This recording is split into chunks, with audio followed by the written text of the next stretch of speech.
This is the Ninja's Way podcast, where we talk all things ninja industry, ranging from top-tier athletes to the local ninja entrepreneur. Listen to their journey to success as they conquer obstacles in ninja and in life. This is the Ninja's Way.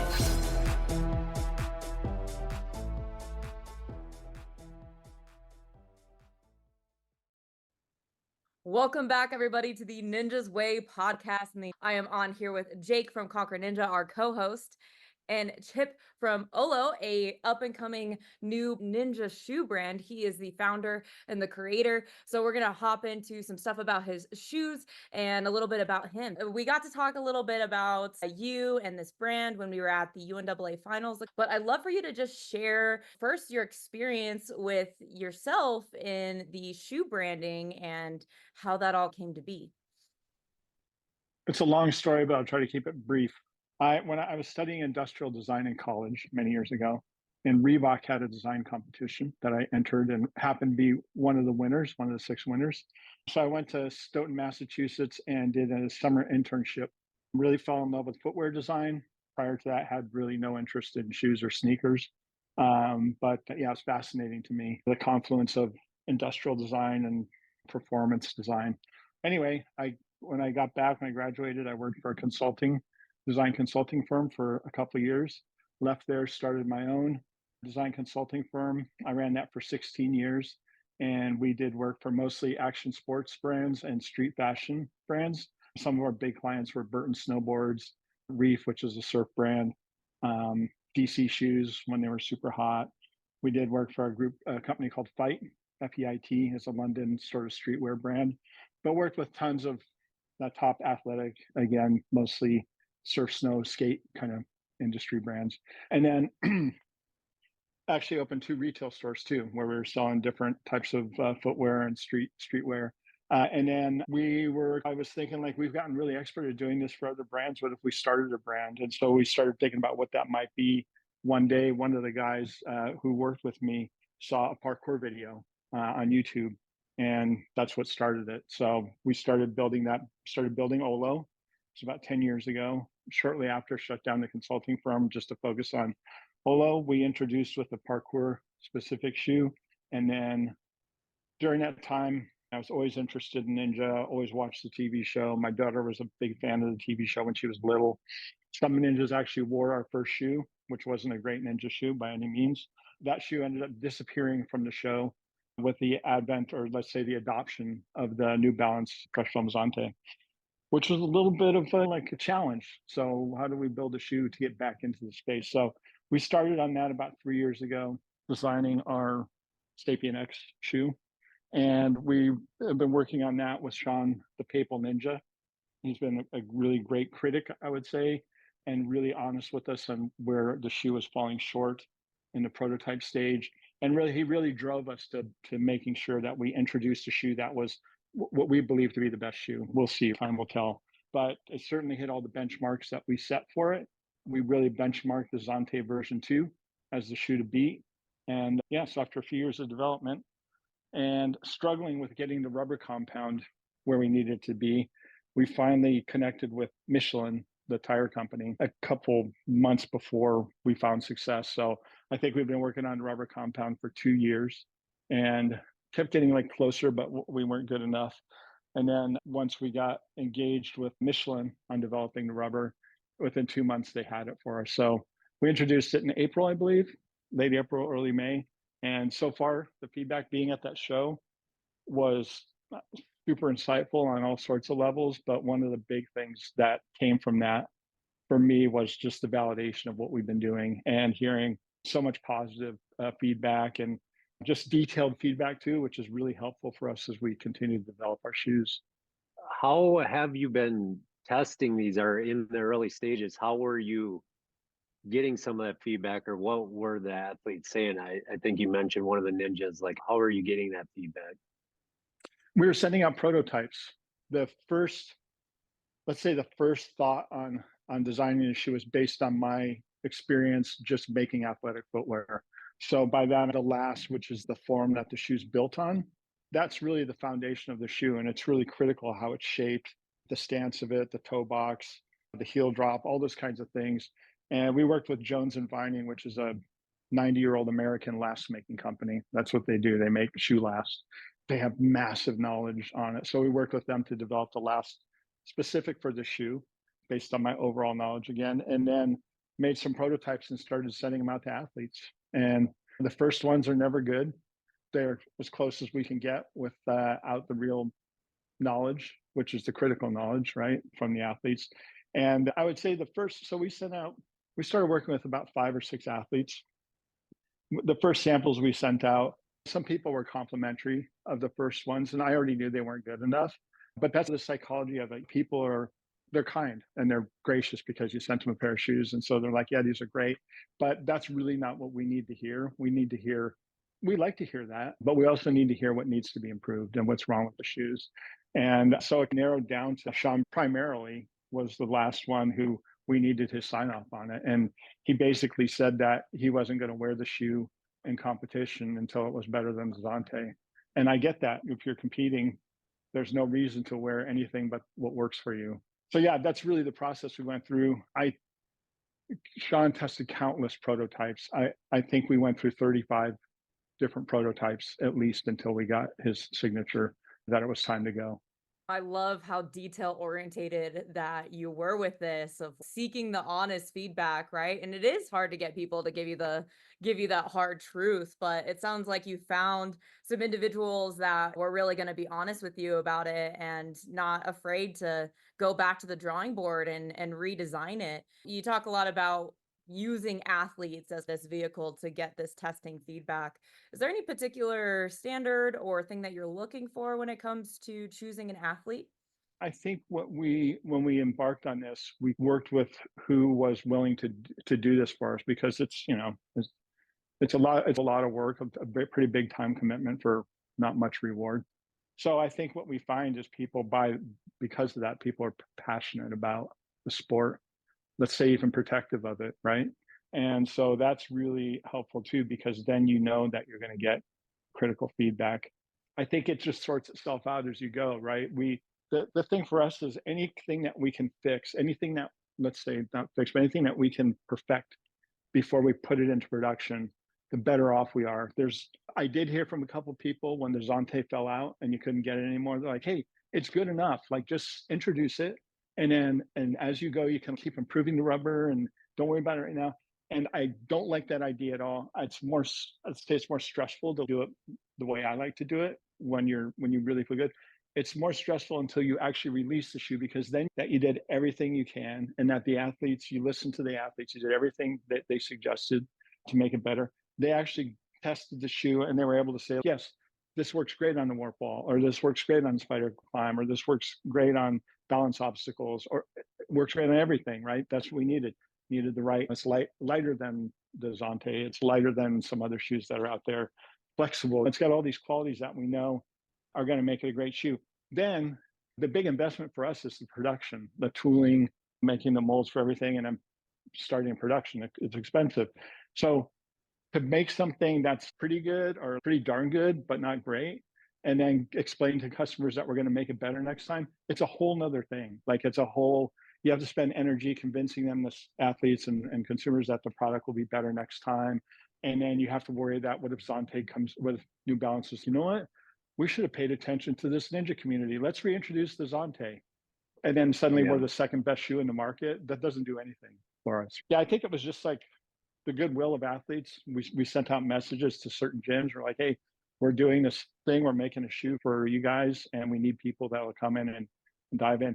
And I got to say, Sean was remarkable. He never shied away from the sort of the commitment to this. He really worked on it for over 3 years and made a ton of videos. He'd make videos side by side testing the shoe on the warp wall and different obstacles that I could send to my production team and show them clearly, like the rubber that we were testing before, now testing this rubber. And they were able to analyze just the different motion forces and stuff on the product on the bottom of the shoe and keep tweaking it till we got there. You might have said it already, but what do you think with all that data, what are one or two of the most important aspects of a good ninja shoe? Grip, obviously, flexibility, lightweight, I think those are the main targets that we went after. Um, and actually, one of the biggest ones was durability too. Yeah. So there's a sort of common accepted thing in the athletic footwear industry that you can have, if you want really grippy rubber, then it's not going to be that durable, because the way that happens many times is they just keep making the rubber softer and softer to increase the grip, and so it wears out more quickly, right? But some of the knowledge too we got from parkour, but I got to tell you, this ninja shoe was a different challenge. It was a unique challenge. It's very specific, like landscape that you run in. So it was really exciting because it narrowed our focus, but it really set up a challenge because we had higher benchmarks, I would say. But from parkour, we did bring in the grip is also important, and durability is important there too. So we had that puzzle a little bit worked out, but Michelin was able to do an incredible job for us on that. So we have a really grippy rubber and a really durable rubber. I don't know So you exactly the science so behind you it, but literally have Michelin tire rubber? yeah. Oh, It's right Yeah. on. Yeah. Yeah. that's awesome. They were super helpful. They're masters at rubber compounding. They do a lot in GP racing, motorcycle racing, auto racing, heavy trucks. They even made the tires for one of the space shuttles back in the day.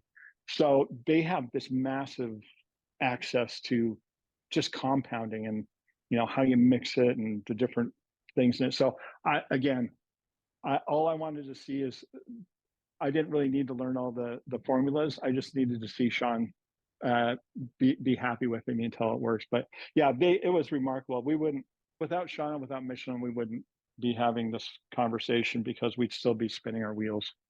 Sure. But you guys entered into the market with a parkour type shoe. What really was the shift from parkour to ninja? Was it the show American Ninja Warrior? Was it the exposure to the industry? Like, why ninja? I see the sports as endemic. I think in the beginning, so I'm very interested in emerging sports. I think that's a place that we can play. There's when I was considering starting a brand back in the day, we were looking at all sorts of things, maybe fashion brand or something like that, which I don't really, that doesn't interest me because it's so fickle. But I'd always designed for sport. And with that, like snowboarding, there's certain things that are very important in a snowboard boot, flexibility. There's just a bunch of things that you can design to, like, to perfect something. So when I saw parkour, the first parkour video, I was like, the only thing they needed is a pair of shoes, right? And it was done all over the world, and that was interesting to me too. So we started on that, and then really seeing like some athletes who were also doing ninja that were doing parkour, and just seeing they're emerging kind of at the simultaneously in a way. I could see them like coming out. I could see that both were challenging. We have this sort of tagline, the Superhuman Project, and both sports were like challenging you individually as opposed to team sports. And I find that very interesting too, because my background, that's really action sports too, as individual sports. So I just had an affinity for it. I love the superhuman quality of it. I've the first time I actually saw it in person was at the event where we spoke, Mm. and it was just unbelievable. I knew it was going to be different than watching it on video or watching it on TV, but I really didn't have a sense of how much different, like how much more intense. Watching like the finals 10 feet away was just like, it's just unbelievable. It really is superhuman, right? Seeing people, basically they're flying and they're touching a few things along the way. And seeing it on the TV show, the excitement of it, the story of it, all of that was like really compelling to me. And I feel like these emergent sports are a place where I can use my personal knowledge about footwear and my experience to build product and actually see it impact something, like impact performance in the sport, impact the growth of the sports, which is crucial to me. I'm talking to Michelin, very low entry level conversations about how we can possibly get more engagement into these sports. One of the goals I have is to help build this North Star. I know that there's that Ninja's getting into making its way into the Olympics, to the pentathlon, and may have a standalone. But what I see is, like, when I was a kid, I love skateboarding and stuff, and it was at the same growth level that ninja and parkour and like world chase tag and some of these emergent sports are at now, where There's people that are committing to these things, to becoming very excellent at them. It requires like a ton of training, a ton of time and everything. And there maybe isn't like this big North Star, like you can't convert, right? And I want to see that conversion point happen. And I feel as being a brand in the sport, building together with the athletes and the sports, bringing in maybe some endemic and non-endemic, but interested sort of outside brands that will help support it, that we can get to a point where a kid can be like, you know what, I'm going to be a pro ninja athlete. And in the 70s, there was a couple pro athletes, skateboarder athletes, but they got t-shirts and free decks from the shop, right? Now pro skateboarders have like private jets and stuff. So I don't think we all need private jets, but I would like to see, I want to see these things mature. I think they're so good, particularly ninja, like the family support that I saw at the event, and seeing these kids compete and the community part of it, and being okay with not winning all the time, but learning how to not lose, but learning how to like not win. All this stuff is like remarkably healthy for young people. As we know, when we become adults and you start competing with people in life, and you're in situations where you're like pressure that you didn't expect, and you're trying to figure out how to navigate that. These things are like crucial, like foundational skills for young people. But yeah, we did see you out at the UNA World Finals. With that said, you firsthand saw the growth of the sport. With that said, do you have a lot of sizes? Clearly, the kids is the growth. Do you have kid size? We are actually, thank you for asking. So so to show you some scale, this is our adult shoe. And then here we are coming with a little kid shoe. And it's in development now, final phases of development. It'll be in production soon.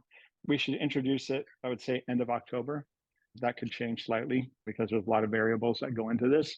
But yeah, we're super excited about this. This will go down to basically fit kids as young as 5 years old, and go up to a size 4, which will leave off where the Sapien X, this is the Sapien X, this is our kind of pro shoe, if you will. And then this is the Ollo Whiz, which is our kid shoe. We've been getting great feedback on this. Right now, we're making it more flexible. We're doing a couple other things. And so we'll have those testing samples out soon. But yeah, all the gym owners that I've been talking to, over the last few years, they're like, oh yeah, that's great. Oh man, we love your shoe. Where's the kid shoe? Because there's so many kids coming into this. And so, yeah, we definitely want to make sure we support that. And one of the things that I could say about this, it's not just a shrunk down adult shoe, which a lot of brands do because they don't really have like a kids kind of like brand.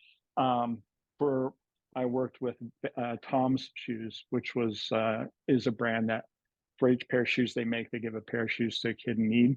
And I took care of their kids business, and I learned a ton about kids shoes and spoke with experts and pediatricians that know about how kids grow, because I wanted to make something functionally worthwhile and healthy, let's say, for growing kids. So I took all that knowledge and it's built into these shoes. Kids' feet are square when they're little, like our feet are long. Kids have like little blocks and are like little fat things. And then as they grow, they become a little bit longer, but proportionately, they don't get like as narrow as like an adult foot as quickly. And they're like steeper up here than an adult foot. So there's a number of things that should be considered really in every kid's shoe to make them healthy to wear and to grow in. And that's built into the shoes. It's a very specifically designed kid shoe. And it's got great grip. Flexibility will be great, lightweight, breathable. We can't wait to see how it goes. Yeah, I think the kids shoe is absolutely genius because that's the evolution of this sport is truly being fueled by the youth right now, and parents, and they're the ones that are actually funding this industry entirely. And as a gym owner, that was the number one question. It was like, okay, my kids are serious now, I'm ready to, what shoe do I get? And you had the Onitsuka Tiger at the time, and you had the Merrill Vapor Glove, but there was not really anything that was really specific to kids. I think that the direction that you're going to make sure of all of these small nuances of a kid's shoe, I'm assuming that you're doing the same kind of testing with like youth athletes. Yeah, we did. We have shoes out there being tested now.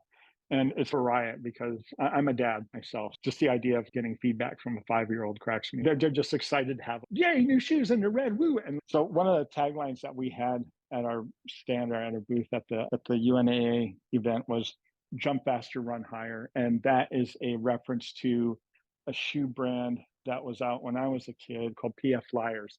And their tagline was run faster, jump higher.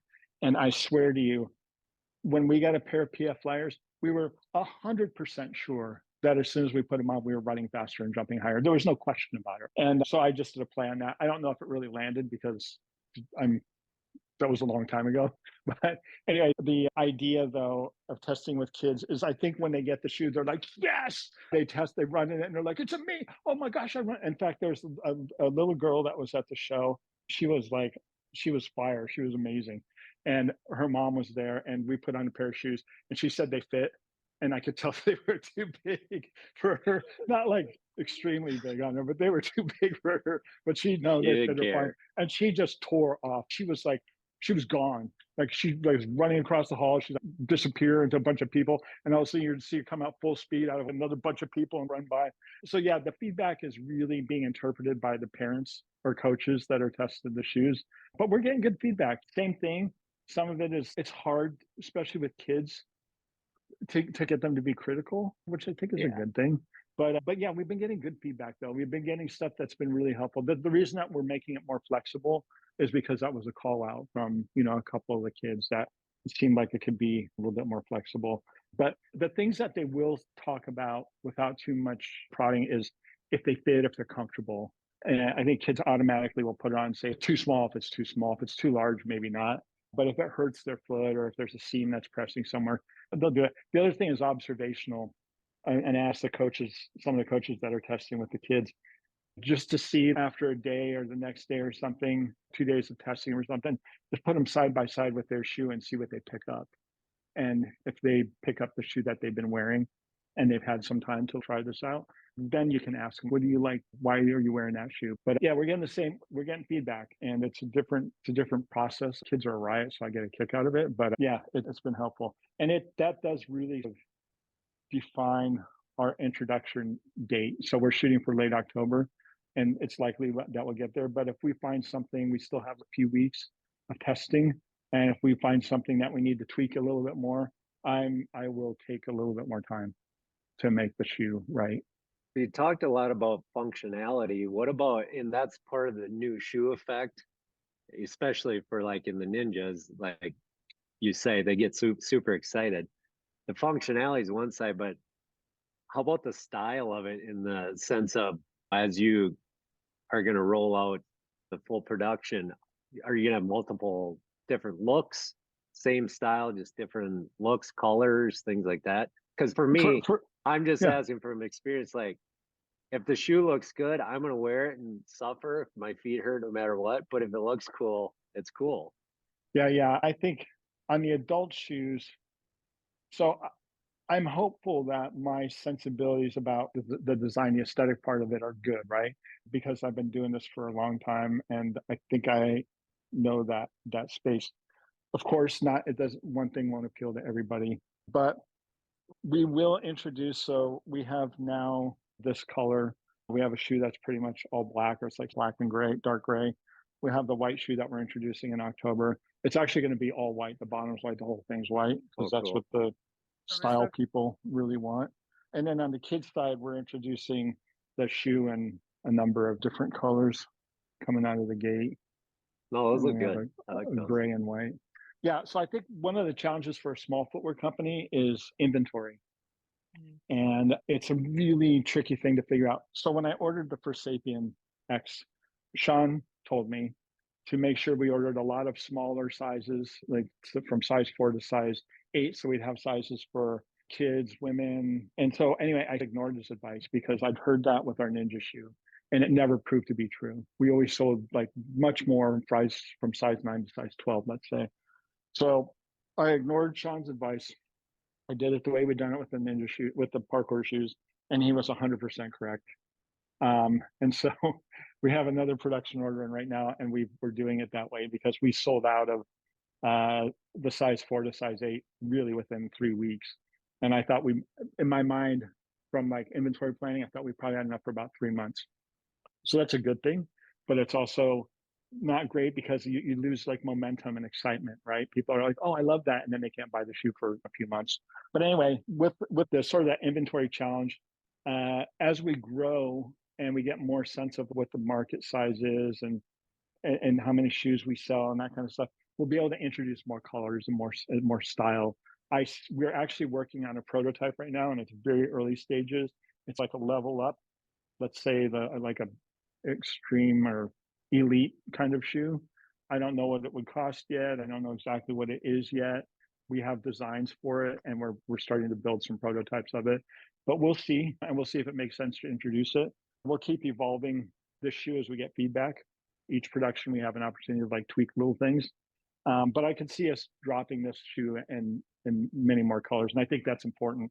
I think that's one thing that New Balance is a very big company, but that was one thing that was clearly exciting to athletes, was being able to get a color that like fit with their gym colors or with their personal brand or the outfit that they're wearing. So it'll be a slower move for us, but we'll get there. Being an entrepreneur in the ninja niche industry, it's still relatively small, right? And we're still on this early cusp of the industry as a whole.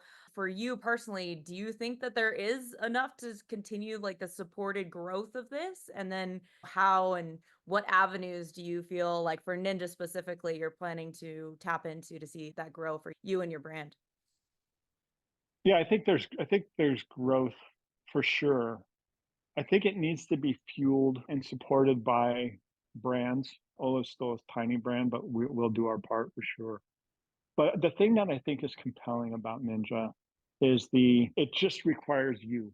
There's the obstacles that you put out that are man-made and stuff like that, but you're not wearing like pads and a helmet and a bunch of gear like snowboarding. Even you're wearing boots and bindings and a helmet and goggles and all these things. And the thing that I like about Ninja parkour world chase tag, it's just you.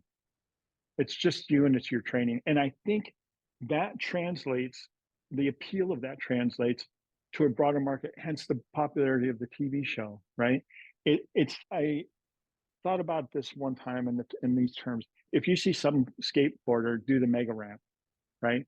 It's like unbelievable. It's like ridiculous that they can even do this. But somehow your mind goes, well, he has a skateboard or she has a skateboard, right? And that's how your mind solves that problem.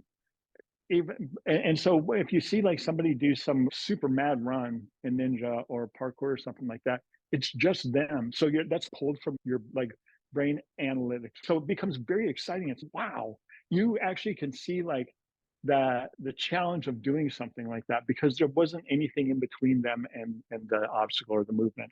So I think because of that, we'll continue to see a broader and broader appeal to these things. And I think the growth is going to come from brand supporting it. And I think the focus will be like for Ollo, the focus will always be on performance. It'll always be like working with athletes, always making a product that works the best for athletes, always making sure the performance is there. But we also want to make something that has a great style that can appeal outside of the market. And I think that's how sports that turned, let's say pro, that got into the Olympics, like snowboarding, like skateboarding, even breakdancing, arguably, these are, I want to see. So back in the day, I'll rewind a little bit. When I worked with Burton Snowboards, I was pretty early on in snowboarding, not the very beginning, but pretty early on. And Jake Burton, he wanted to make snowboarding a sport, right? So he pushed it, tried to get into the Olympics. They finally got in on the back of the USA Ski Association. So skiing brought snowboarding to the Olympics. We may see some parallels here, right? And it was in Japan. And actually, so there was this story that the signage and stuff there was like, it was so new that they spelled snowboarding SNO. It said snowboarding. And Jake was like appalled or whatever. But there's pushback to that, like from some people, from it being an Olympic sport. And I've seen the same thing with skateboarding for sure. There's been conversations in the parkour community and there's pushback. But one of the things that these things that have elevated have done is it's brought in support because of the activity, just like any sport that gets like sponsorship and support, where these things can evolve into something that become bigger.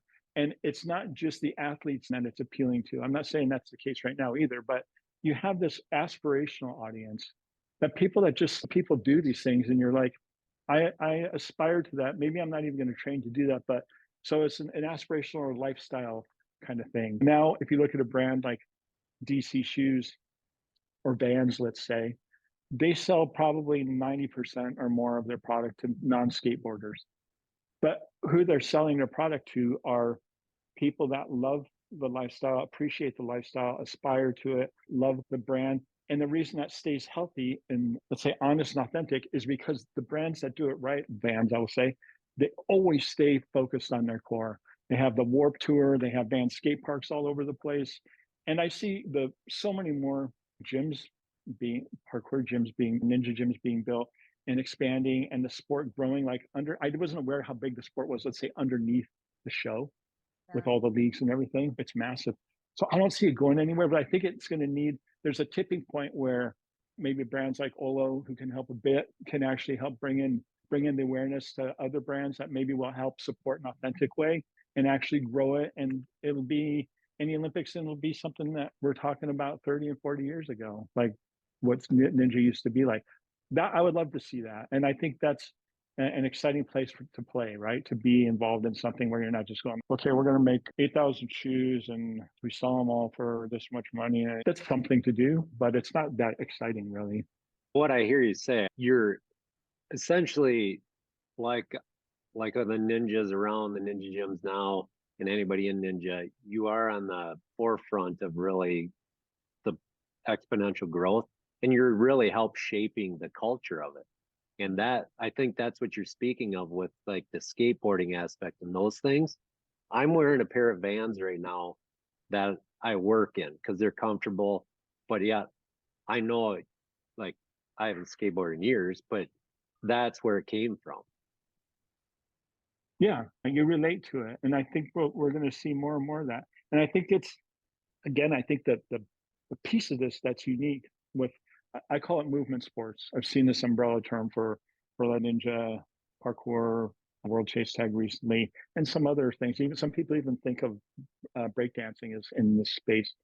They all have these shared sort of qualities to them, right? They're all different culturally and functionally. But I think the appeal of these things, just the body, the training, the discipline, it's got like a primal sort of appeal to it, and it resonates very directly and very clearly to other people. I think that ninja is in a stronger position than skateboarding because of that.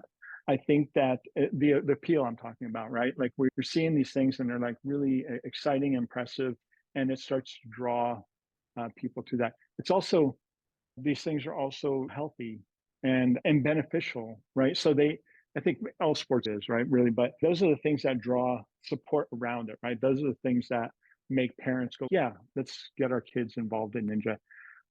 I will say there's a big difference between ninja and parkour in that mindset, right? So one of the reasons I stopped ordering heavy on the smaller parkour sizes is because it never was true that we would sell a ton of those shoes. And I started thinking about it when we sold a bunch of the small sizes in the Sapien X, the ninja shoe. I'm like, why is that? And it's obvious. There's not a lot of parents that are telling their kids like, hey, you should do parkour. There's some, but like what you see out there, like you see videos of like guys in Paris like running off of rooftops and stuff like that, and kids going, Mom, can I get a ninja shoe? Again, I'm a dad, right? It'd be like, how about tennis? How about ninja? Because you go into parkour gym, you have good, you're like, yeah, pumped up, you're gonna go in and try it, and then they actually say, okay, you're gonna do, you see some of the other people doing stuff, you're like, okay, I can't do that. Yeah, there's a progression to it, but ninja, you can hang. Yeah, I think the appeal is very similar though in all these things. And I think we'll see it grow. I think it needs support. I think it needs outside support. I think the outside support though needs to be committed. Like it needs to be a longer term commitment. I think it needs to be protected by the community in that sense. I think sometimes people worry too much about their sports being like co-opted by a big company because it's just, you still control it. And by that, so when skateboarders that I knew were pushing back against even like the X Games, formalizing the sport, right? And they're like, yeah, they're going to ruin it, and then you're not going to be able to do it. There's going to be these rules on it, and now it's in the Olympics, but there's like a power station not too far from my house here, that I walk by when I'm going to the post office or whatever. And they have these amazing stairs and rails for skateboarding. They're not built for skateboarding, but a lot of the places where I live here in Los Angeles, they put like the grind stops on everything. For some reason, the power station didn't put grind stops. So it's like skateboard mecca spot. And it's all waxed up and kids are grinding it all the time. You hear it going clack, clack all the time, right? And that, so the Olympics, skateboarding is happening in the Olympics, but it's still happening down the street for me. And it's still the same as it's always been. But I think that to elevate the sport, another thing that, sorry, I'm going on a little tangent here, but another thing that I noticed from like the pushback on snowboarding going to the Olympics and ruining snowboarding, everything about snowboarding is better, way better. Like back then, you couldn't, like most ski resorts wouldn't allow snowboarding, right? You can snowboard anywhere now. The equipment's way better than it ever used to be. The excitement around the sport is way higher than ever was. The production qualities around like the videos and the way that it's presented are way higher. The involvement level's massive compared to how it used to be. All these things were grown together by people that pushed it and at the core, but also people coming in and going, wow, there's going to be more.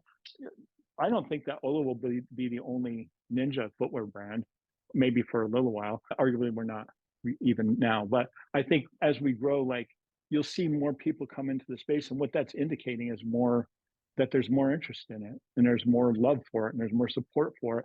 And if something's good at a small scale for all these kids that are getting involved in it, why isn't it good at a big scale where there's even more kids that are permitted to get into it? Maybe it brings the cost of participation down somehow, right? Maybe there's more like scholarship type things or something that these brands can push into gyms to support kids that can't afford to do the sport, right? Yeah, I'm excited about it. I want to participate in it, and Ollo wants to participate in the growth of it as we can.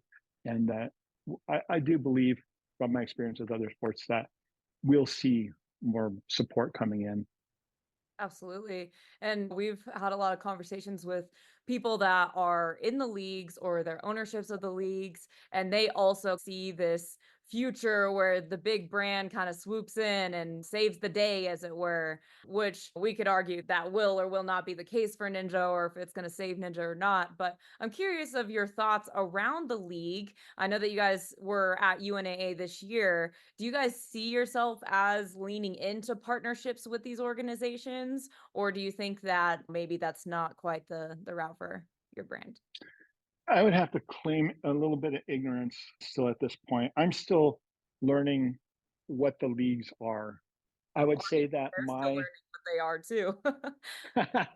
yeah, I would That's an say ongoing battle there. That's yeah, the growth of the sport, is like a new one pops up, the current ones change. It's Yep. just yeah, evolving. yeah. No, it's really interesting. I would say this the maybe the second best thing aside from seeing the sport up close or the competition up close was just this first immersion into Ninja by being at the event. And I was only there for 3 days, but part of what I do is observe and to understand what's going on. And it was remarkable, like to see again the family support around it, the community feeling of it, like the support just it's pretty wild. Like it's very different than parkour, and to get to understand, like I know there's a conversation now about the show changing or something. I can't speak to it because I really don't understand it. I did have a couple amazing conversations with a couple people at the event. One of the guys that's involved in setting the shows up and building obstacles. I'm talking to him for 2 hours, maybe longer, and he had tons of insight. Anyway, yeah, I see us working with leagues and working like with the community in every way that like we can, in every way that makes sense. We did sponsor on a small scale this last event, and we did what we could do there. But yeah, we need to be an intrinsic part of it to understand it. Some brands do this very well. Like Nike over the years has done this very well. They engage in the communities, especially when they're a smaller brand, and they really get to know who the people are, what the sport is, and how these things work. And then there's some other brands that just are going in to get some flash, or they don't pay attention really to the functional needs of, let's say, an athlete, and they just make a product for them. And then it's not that great, and then they don't really wear it. So being informed as a brand is incredibly important and very valuable. And it's really incredibly important if you're going to succeed in that space. So working with the leagues for sure, whatever what that looks like, I don't know exactly yet, but yeah, we'll absolutely be engaged that way. I got one more question. It's lighthearted. But it sounds like you were into snowboarding or skateboarding. How much are you ninjaing nowadays? Very little, Jake. Okay, that's fair. That's fair. I swim Wow, a lot. I swim a lot because I'm just floating in water. exactly. Uh, There's a relationship there with Ninja. yeah, There's if you water on the fall, show. So yeah, I'm the guy that's just always in the water. yeah, you're doing your part. Well, I don't train as much or do as much ninja as one would think either. You're not alone. Yeah.